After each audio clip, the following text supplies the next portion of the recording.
नमस्कार, मेरा नाम आलोक है। आप लाइव स्ट्रीज देख रहे हैं। अगले साल लोकसभा के चुनाव हैं, उससे पहले तमाम जो पार्टियां हैं वो तैयारियों में जुट चुकी हैं, चाहे एनडीए खेमा हो या महागठबंधन खेमा हो। और अब इधर से उधर का खेल, जो पहले भी हमने चर्चा की है और होती रही है, हर बार होती है चुनाव से पहले ऐसी हम घटनाएं देखते हैं। लोग जो इधर होते हैं, काफ़ी करीबी होते हैं, वो उधर चले जाते हैं, जो उधर होते हैं वो इधर चले जाते हैं, मजबूरी वश या आपने उनको जगह नहीं दी। बहुत सारे ऐसे उदाहरण भी हैं।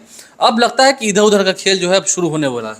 देखिए आलोक, ये जो खेला है ना, बीजेपी की ओर से 10 मई के बाद ज्यादा ही तेजी से प्रारंभ होगा। कर्नाटक चुनाव के बाद और बिहार में दूसरे प्रकार की उछल कूद भी आपको दिखाई पड़ेगी, छापेमारियों के रूप में भी, कार्रवाई के रूप में भी। तो देखिए, तैयारियां तो शुरू हो ही चुकी हैं और ये बात हम बार बार कहते हैं कि बीजेपी 24/7 काम करने वाली पार्टी है और डीएनए में राजनीति है। डीएनए में चुनाव जीतना है, ठीक है, मुद्दे कुछ भी कर लिए जाए। राजनीति में तो डीएनए हम लोग सुनते रहे, लेकिन डीएनए में ही राजनीति है। हाँ, डीएनए में ही राजनीति है और डीएनए में चुनाव जीतना है, चाहे मुद्दे कुछ भी हों। साम दाम दंड भेद, ठीक, वो तो कहते हैं there is nothing wrong in love at bar, ठीक है ना। देखिए, आपको हम आज कुछ नया बताते हैं। आरजेडी में एक डीजीपी साहब शामिल होने जा रहे हैं। आरजेडी में तेजस्वी यादव के साथ नई पारी की शुरुआत करने जा रहे हैं डीजीपी। अब राजविंदर सिंह भट्टी मत समझ लीजिएगा, लोग तो वही समझेंगे आरएस भट्टी जी जो आए हुए हैं। आलोक राज भी मत समझ लीजिएगा जो डीजी विजिलेंस हैं। शोभा होतकर भी नहीं समझ लेंगे। शोभा होतकर भी मत समझ लीजिएगा, विनय कुमार भी मत समझ लीजिएगा। लेकिन ये बिहार के हैं, बिहार कैडर के नहीं हैं और अभी हाल में ही रिटायर हुए हैं, पिछले ही महीने रिटायर हुए हैं। मूलतः बिहार के निवासी हैं। मूलतः बिहार के निवासी हैं, जहानाबाद के रहने वाले हैं, खांटी भूमियार हैं। जाति आपने बता दी पहले। हाँ, बिल्कुल बता रहे हैं, खांटी भूमियार हैं और तेजस्वी यादव कह रहे हैं कि A to Z की ओर हमें बढ़ना है।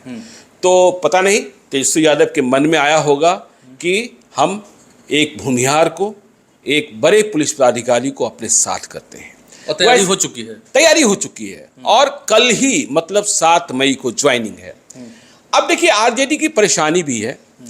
देखिए, आरजेडी एक ऐसी पार्टी है जहां अच्छे वक्ता प्रवक्ता की घनघोर कमी है, मुद्दों पर बात करने वाले, जैसे बीजेपी वाले करते हैं। हाँ, ठीक है ना, आपके मुद्दों को पकड़ के आपको मतलब जलील करते हैं या जो भी बात है, तथ्यों से बात करने वाले, पड़ताल कर, रिसर्च कर। देखिए, आरजेडी में यदि आप देखेंगे तो शायद पता नहीं आप उस बीट को देखते हैं कि वहाँ आईपीसी, सीआरपीसी और इंडियन कॉन्स्टिट्यूशन को समझने वाले बहुत कम लोग बचे हैं। मनोज झा हैं, जगदानंद भी हैं, शिवानंद तिवारी भी हैं, लेकिन बाकी लोग। और ये वो पार्टी रही है जहाँ कभी शकील अहमद खान थे, उन्हें बिहार का लॉ मिनिस्टर भी बनाया गया था, तो वे केस मुकदमा भी समझ लेते थे। और जहां लड़ना पड़ता था कि जब कहा जाता था कि बिहार में जंगल राज है, तो वो भी समझ लेते थे। अब देखिए, लालू यादव ने अपने जीते जी राम जेठमलानी, देश के सबसे बड़े वकील को राज्यसभा भेजा था आरजेडी से, तो वो दौर था। तो तेजस्वी यादव को समझ में यह बात आई कि नहीं, कुछ पढ़े लिखे और कुछ खास लोगों को जोड़ा जाए, भूमियारों के बीच अपनी पहचान को और तेज करें।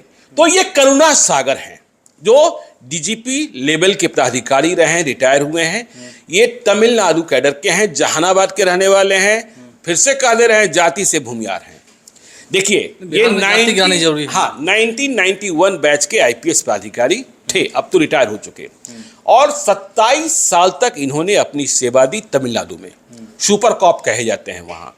और जब बिहारियों को जब कभी तमिलनाडु में जरूरत हुई तो हाजिर रहे, और 4.5 साल ये रहे भारत सरकार के गृह मंत्रालय में, ठीक है ना, होम मिनिस्ट्री में अमित शाह की बात जी। तो अब ये आरजेडी के साथ पॉलिटिकल इनिंग की शुरुआत करने जा रहे हैं। कल 7 मई को पटना में आरजेडी के दफ्तर में तेजस्वी यादव इन्हें आरजेडी की सदस्यता दिलाएंगे। तो ये बड़ी खबर है। तो ये एक अलग एंगल हो रहा है ना, क्योंकि अब आईपीएस पदाधिकारी भी आरजेडी से जुड़ रहे हैं और भूमिहार की बात की, जो A to Z की बात होती है। नहीं, ऐसा नहीं है। विधान परिषद के चुनाव के समय में हमने ये झलक देखा। ऐसा नहीं है कि करुणा सागर ही जुड़े हैं। देखिए, इसके पहले भी आपको याद होगा आशीष रंजन सिन्हा ने नालंदा से चुनाव लड़ा था, ठीक है ना। तो करुणा सागर जुड़ रहे हैं और आरजेडी जैसी पार्टी को करुणा सागर का मिलना एक एसेट माना जाएगा, क्योंकि जब कानूनी बात रखनी होगी, दांव पेच की बात होगी, केस मुकदमे की बात होगी, केस मुकदमे की बात होगी। हाँ, अभी देखिए ना, जातिगत जनगणना पर फैसला आ गया, अंतरिम फैसला, लेकिन आप सड़कों पर कोई लड़ाई देख रहे हैं? नहीं देख रहे हैं ना। वो लालू यादव का दौर खत्म हो गया कि हाँ भाई, यदि यह फैसला आपके खिलाफ आया, आपके निर्णय के खिलाफ आया, तो सड़क पर लोग कह रहे थे महागठबंधन इसे भुना लेगा। अरे लेकिन भुनाने के लिए कोई घर से निकलेगा तब तो, जनता के बीच जाएगा तब तो। तो आप एयर कंडीशन कमरे में बैठकर आप नहीं कर सकते हैं, ठीक है ना। तो ये जो करुणा सागर हैं, कल आरजेडी ज्वाइन कर रहे हैं। अब देखिए दूसरी खबर जो जेडीयू को झटका देने वाली है, जेडीयू को, नीतीश कुमार की पार्टी को, नीतीश कुमार की पार्टी को। वहां से भी कोई हो रहे हैं क्या इधर उधर? हाँ, हो रहे हैं ना। देखिए लंबी लिस्ट है, मैंने कहा ना 10 मई के बाद यह लिस्ट और बड़ी होगी। देखिए आपको याद होगा, सम्राट चौधरी ने पिछले दिनों एक बयान जारी किया था कि 2025 आते आते जेडीयू के एक कार्यकर्ता नहीं बचेंगे। कार्यकर्ता बचेंगे नहीं बचेंगे इस बहस में, इस वीडियो में मैं नहीं जाना चाहता, लेकिन नेताओं पर और विशेषकर कुशवाहा नेताओं और नेत्रियों पर बीजेपी ने जाल फेंक दिया है। आपने देखा उपेंद्र कुशवाहा लाए गए, आपने देखा सम्राट चौधरी को अध्यक्ष बनाया गया, आरसीपी सिंह के जाने की चर्चा है। आरसीपी सिंह जा ही रहे हैं। 10 मई के बाद किसी भी दिन वे सदस्यता ग्रहण कर लेंगे दिल्ली में बीजेपी के दफ्तर में। उधर देखिए फायरब्रांड प्रवक्ता अजय आलोक चले गए। तो अब नई खबर यह है कि कुशवाहा समाज से आने वाली एक महिला नेत्री अगले 2-3 दिनों में जेडीयू से इस्तीफा देने वाली हैं और आगे बीजेपी की सदस्यता ग्रहण करने वाली हैं। नाम अभी हम नहीं लेंगे, पक्की खबर है, पक्की खबर है। उनके भाई आरजेडी में हैं, ठीक है ना। यह भी बता दें कि खगड़िया से नाता रिश्ता है, ठीक है ना।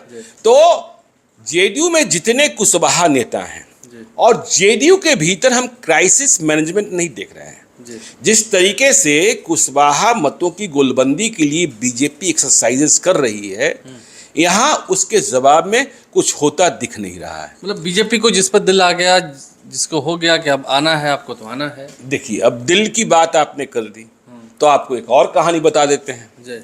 पटना का मौर्य होटल तो आप जानते ही हैं, आते जाते रहते हैं आप। सुप्रसिद्ध है, सुप्रसिद्ध पटना का सबसे बड़ा होटल, बढ़िया खाना भी मिलता है। नहीं, बढ़िया खाना मतलब पटना का वहाँ के काफी बेहतरीन, पटना का सबसे बढ़िया होटल और पटना की नाक है।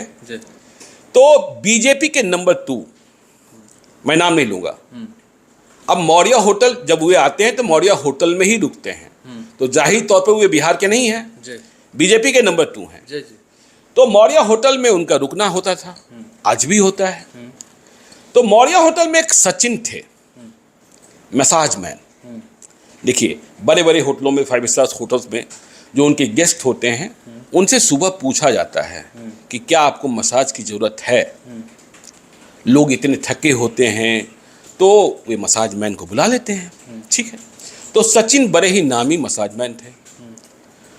तो जो नंबर 2 थे वे बिहार की चुनावी यात्रा पर थे, शाम को थक कर आते थे, तो ज़रूरत हुई तो सचिन को बुलाया गया।